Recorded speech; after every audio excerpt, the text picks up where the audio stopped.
Hi guys, as you've seen from the title, we're doing an August budget breakdown, and I know we're at the end of September, but grant me some grace. I just started my YouTube channel and I want to do these series where I close out the end of the month by sharing how I spent every dime of what my income was. And I got this idea from this YouTuber named, her channel's called Fun and Budget with Tanisha Davis. She's actually really inspired me to do this.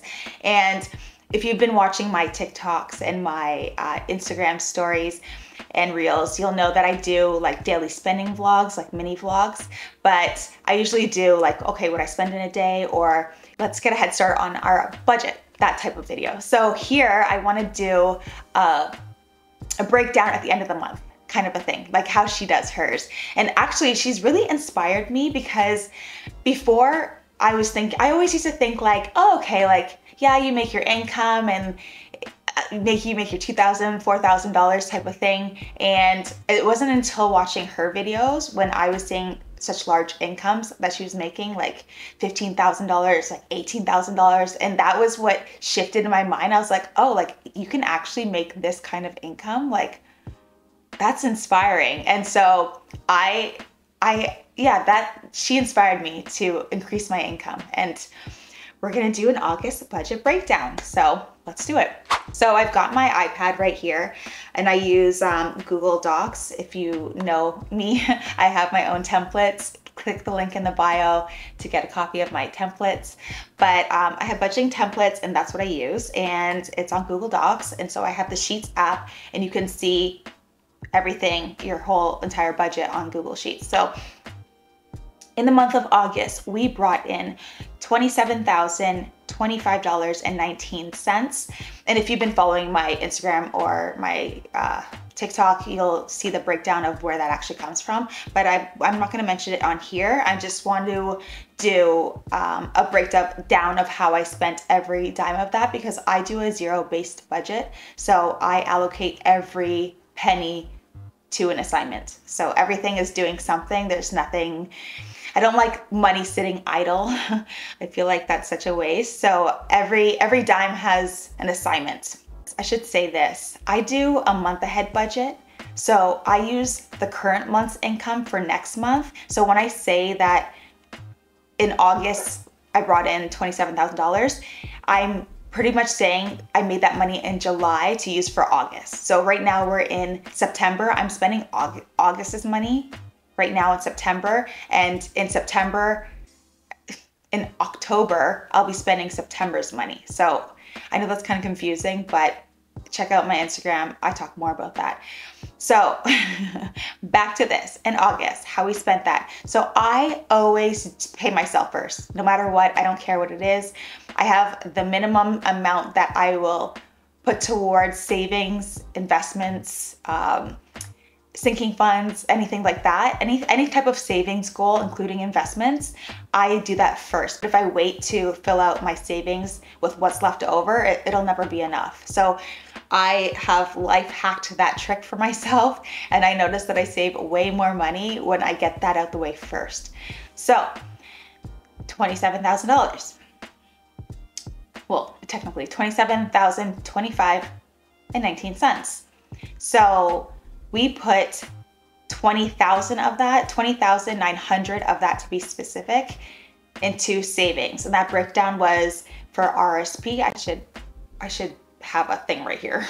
Let me have a thing right here. But that breakdown was for my RSP, which is equivalent to what Americans call 401k. So in Canada, our RSP is your 401k.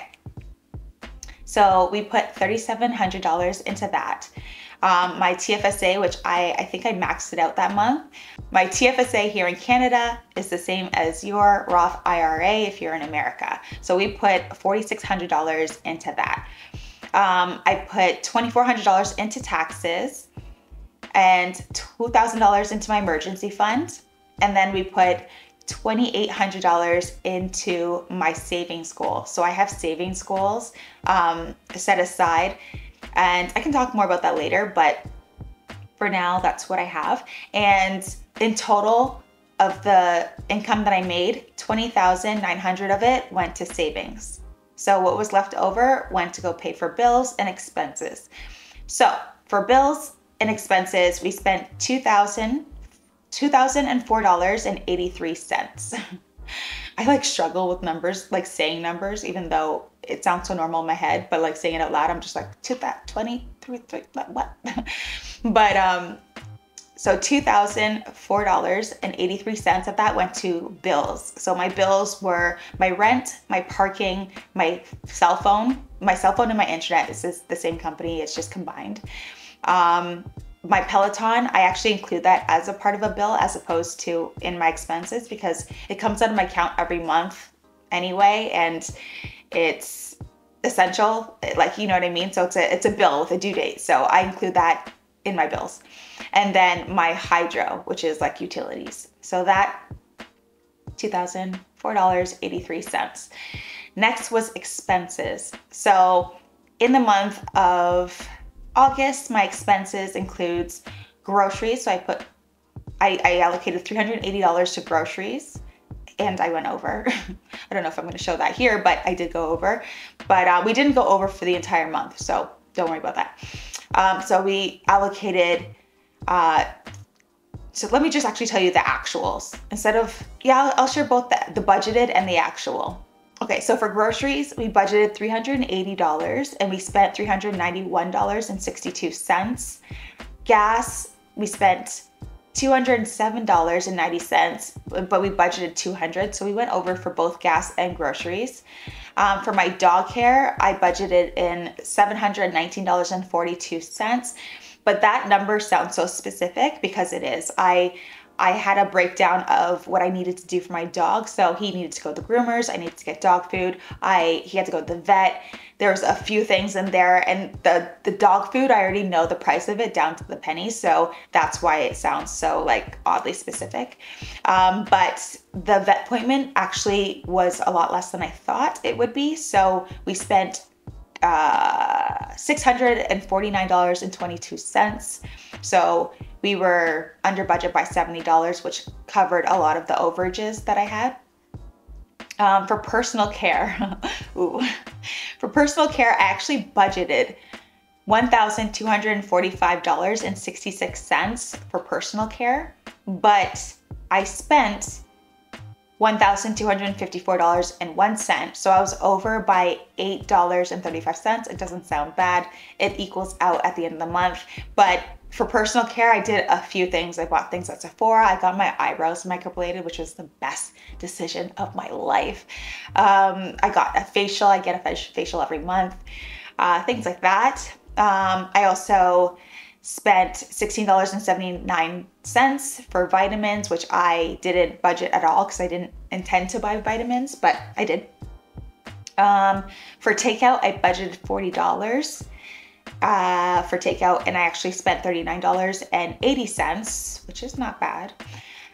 Social, $65. I already knew that I had a friend's birthday dinner to go to, so I budgeted $65 and I only spent $60. So we all split the bill, and everyone owed $60 each, which is fine. I don't mind doing it that way, even though I just currently watched Tanisha Davis's Fun and Budget video where she talks about how she hates splitting the bill, and I was like, oop. But I actually don't mind doing that. And then for entertainment, I budgeted $40 and actually didn't spend anything. I was supposed to, so for entertainment, the $40 was actually supposed to go to the movie Nope. So I went to see that movie with a friend, but my friend ended up paying for me anyway, so I didn't have to spend that. And then for household items, I budgeted $170 to get a vacuum, and I actually ended up spending $197.67, which was to go to a better vacuum, and that was a fun trip. And then for shopping, I budgeted $160, and that was to get some clothes. And I actually spent $172.89. So I was over by $12.89. For fees and miscellaneous, I budgeted $600 because I knew I had to take my car in for service and do a few other things, but I ended up actually spending $555.52. So I was under budget by $44.48, which was great. I love being under budget. Subscriptions. So I totally had forgotten that my Amazon Prime subscription was due. So I had to pay that and I didn't budget for it, but I was still under budget at the end of the month, so don't worry about that. For gifts, I budgeted $115 and I spent $115 because my friend was having a baby and we all pooled for a baby shower gift, so that was fine. And then next, my benefits, I budgeted for two things for my benefits, a massage and what did I do? I budgeted for massage and acupuncture. I ended up not doing the acupuncture. I just ran out of time during the month to do it, but I did get a massage. And so I budgeted $294.50 for both of those things. I ended up doing the one thing, which was the massage. That came up to $204.50. So we were under budget by $90 because I didn't go get my acupuncture. And then for petty cash, my buffer, I went over a little. I budgeted $90.78. And why that's so oddly specific is because when I do my zero-based budget, whatever's left over, like the little change. So say I have my income and then I do my savings and then I do my bills and then my expenses and see what's left over. I noticed that there's like a few change or whatever. So I throw that all in the buffer. So $90.78 for my buffer. And I ended up spending $94.94. So I was over budget by $4.16. And then that is pretty much how I spent all of my income in the month of August. I was actually under budget by $48.63. And usually what I do at the end of the month, if I am under budget, I'll just put that back into savings, increasing my savings rate. So for the month of August, I saved $77. For the month of August, I saved 77.5% of my income. And that is my budget breakdown for August. I will do another one for September. For the month of September, I am currently doing a no spend month. So I'm only spending on essentials and like a few other things. So it's very minimum. So that will be a very quick video to do. But because I'm going to be coming off of a no spend month, one of my tips that I do is I haven't even done my October budget yet, but I'm going to be more mindful of not like going crazy. Like it's so easy to ball out after a no spend month, and how I kind of curb that is I focus on my percentage for savings first. If I tell myself, okay, for the month of October, I'm going to save 80% of my income, then 80% goes to savings, and then, bills, expenses. So whatever's left for expenses, I can buy whatever I want. So I'm going to do it that way as opposed to, I usually do it that way as opposed to coming off a no spend month and being like, okay, now I can spend money. So I'm going to buy shoes and buy clothes and get this done and get that done, because I don't want to feel like I've been deprived. So if I focus mostly on my savings and hitting that savings goal mark, then I'll feel like, okay, you know what? We did okay. I can afford to buy this, this, and this that I wanted, that I have in my pre-budget. I did a video of window shopping during this no spend month, and I picked a few things out that I put in my pre-budget that I want to get, like things at Sephora, shoes, stuff like that. I might not end up actually getting it, but we'll see. It depends on my savings percentage. So that's how I'm gonna do it.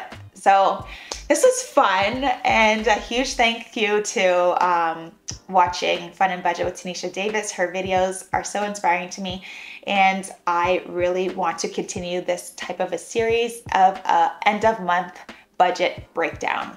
Okay, see you in the next one.